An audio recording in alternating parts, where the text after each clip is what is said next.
So oftentimes I begin really getting jazzed when I meet someone who is so much like me in so many different ways, especially in our profession when we're dealing with women's health, when we're dealing with all the things that truly and honestly get us both jazzed, where we're Yes. completing each other's sentences, where we're talking about the thing that gets us like up in the morning that we know is our passion, our gift, our ability, our all our the places intersect, our knowledge, and what we really feel like we're designed to do in Yeah. this world. And so today I'm talking with Dr. Adana Ikedilo, and she is a practicing gynecologist from the Central Valley in California with a deep passion for women's health. And I am just excited because she is really going to get us talking about some things that we are often overlooking, even though many of us are experiencing every day: menopause and midlife wellness.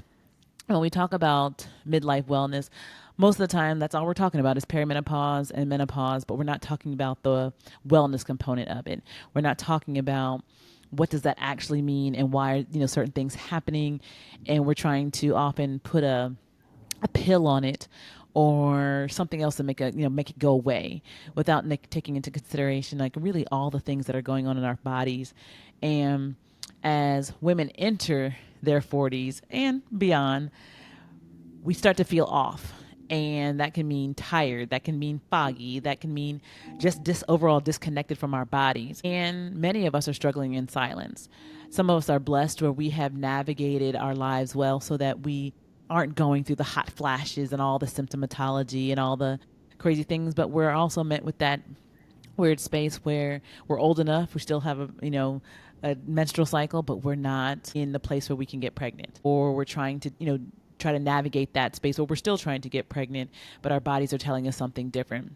So most of the time when you go to your doctor, you'll just be told, okay, it's just a part of aging, but these hormonal changes are often the root cause. And ladies, there are solutions that don't necessarily require HRT or some kind of gimmicky get quick fix plan. So Right. today we're going to talk with Dr. Icadillo and really just learn about her work and knowing and reemphasizing that it's not just about having hope, but there's life after midlife, and we Yes. want to make sure that everybody can access that. Yes. So let's talk about this, Dr. Cadillo. Please introduce yourself and let us know how we can all approach life after midlife. Okay. Well, thank you so much for having me. I'm Dr. Adana Ikedilo. I'm the founder of the GYN Lounge.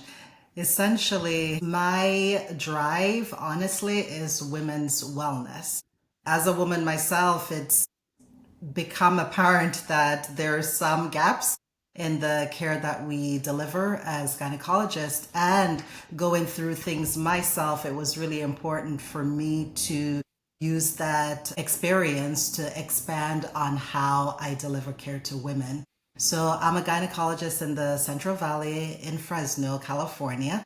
And I founded a telemedicine platform portal basically as a way to expand the delivery of care and to give women concierge type access to expert medicine. Excellent. I love all those things. I love the words that you mentioned, concierge medicine.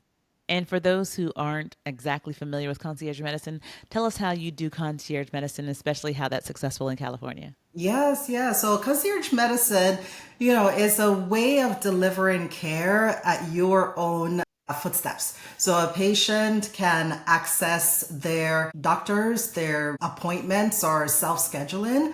It does require doing this outside of your insurance, but it allows you flexibility and access to more doctors, more experts at your own time, essentially. And that's the thing is the way medicine is practiced in the US is a little bit different from everywhere else. And we're kind of taught that you should do this only this specific way. And the rules are set for this specific way. But opening your mind to know that you don't have to follow this rule. You can get medical care in different avenues. And this avenue allows me that flexibility for myself, especially going through my changes, to allow my medical knowledge to be useful to others in a way that is good for them and good for me as well. And I love that so much. And I emphasize that with my patients and our clients as well, is that we have been given a singular way to approach to our health and well-being. Yes. And that is usually some type of pill, some type of regimen that is not really sustainable, and all of it in an effort to suppress or cover up or avoid symptomatology. Yes. When those symptoms are telling us everything we need to know if we just listen and Yes. heed. And Yes. so, just like you mentioned, it's more than just about focusing on treatment, but having these kind of conversations so that, again, our tagline is be seen and be heard and be validated, be valued with your practitioner.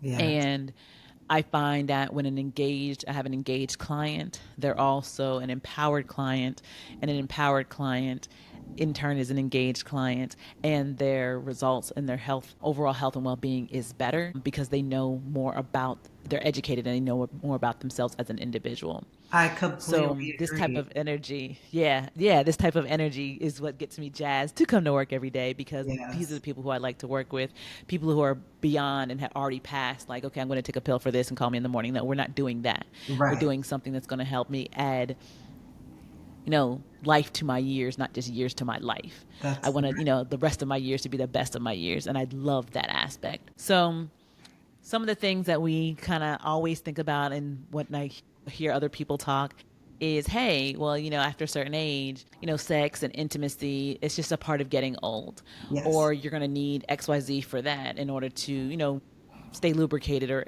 any of those things. So let's talk about reclaiming intimacy after 40. What do you see with your clients and patients, and how do you help them navigate that hormonal shift that can sometimes affect intimacy in relationships? Yes. Going back to your last point, basically about individualized care, I have never taken care of the same woman over and over and over and over. No. Everyone is different. Every Shania Yes. is different. Every Jessica is different. So Yes. honestly, there's not a one size fits all. So when it comes to reclaiming your intimacy, it really is a very individualized approach. Is some people, it may lie in their hormonal shifts that's leading to their disconnect with their partners. So their solution may be more in terms of marriage counseling or relationship counseling. However, there are some women where it is related to sensitivity in the vaginal area, dryness or pain, prior experiences in life. There's so many different things. So truly there's a whole bunch of different ways that, or different branches of the tree. So it's not a one size fits all. However, is when you come to a gynecologist that is knowledgeable in this field, is we are able to hone in on what you need. And what I've realized that for every diagnosis, there is about 10 different ways that we can handle it. And those different ways, we kind of have to go A, B, C, D, E, F, G, but it's a shared decision making. And that's the thing with women's health that is different from all other specialties. A cardiologist will tell you, well, you need an ACE inhibitor, you needed this, that, and this is what you need. In women's health, it's a shared decision making. It really, like you said, is empowering women with what their options are so that we can choose something that will work better for you. So, truly is in reclaiming your intimacy, honestly, is addressing what specific concerns a woman has. Yes, and again, you talk about this empowerment component, and even when we're talking about intimacy, the first thing we think of is physical. Like, even as we talk about, okay, it has to be about sex. Right. But even after that midlife space or phase that, we all eventually go through if we live long enough, there's also that emotional piece, that connection that goes with that physical connection. That's correct. And I think we always kind of leave that out because, there's just, foreplay is a thing, and all the things that, go with foreplay. Sometimes it's just like, coming home to a clean kitchen, like that can be a turn on. That is correct. And so, or coming home to, dinner, like those things can be a turn on where they're like, wow, I didn't even have to, it's not a load I had to carry. And not having to carry some of those seemingly lightweight, can Yeah. create space for that physical intimacy that many women are still longing for in their life in their mid 40s. So again, talking about reclaiming that, how do you feel the physical and the emotional, the mental emotional connect with each other during this specific time in a woman's life? Oh, yes. I mean, it's very interconnected. I talk to women that are high level professionals, mothers, stay at home moms, and housewives. And basically, the theme is all the same, it's time. You wake up in the morning, you take care of the kids, or you're a career woman and you're going to work, you're preparing business notes, you're doing all these things, you do all the things you need to during the daytime. And barely any time. It's not like in our society there's a siesta or a rest time. Is we're go go go go go completely. And by the time you get home, is there's another bunch of your second job that you need to attend to. So honestly, that time to connect with yourself in order for you to connect with someone else truly is not there. And this is not something testosterone patch is going to fix for you. It's not something Yeah. the O shot is going to fix for you. It's nothing of that nature. And, not having a psychological degree myself is, I would say, from taking care of many women, and for me, myself, going through this journey, is that you realize that we change and we grow, we mature, and we add on layers to our lives based on our experience. So that we always need to be in constant communication with our intimate partners to make sure that we're growing and we're understanding each other in the different phases of life. So truly is that physical portion, a lot of it has to do with that emotional, psychological connection. So truly working on that aspect is a big part of that solution.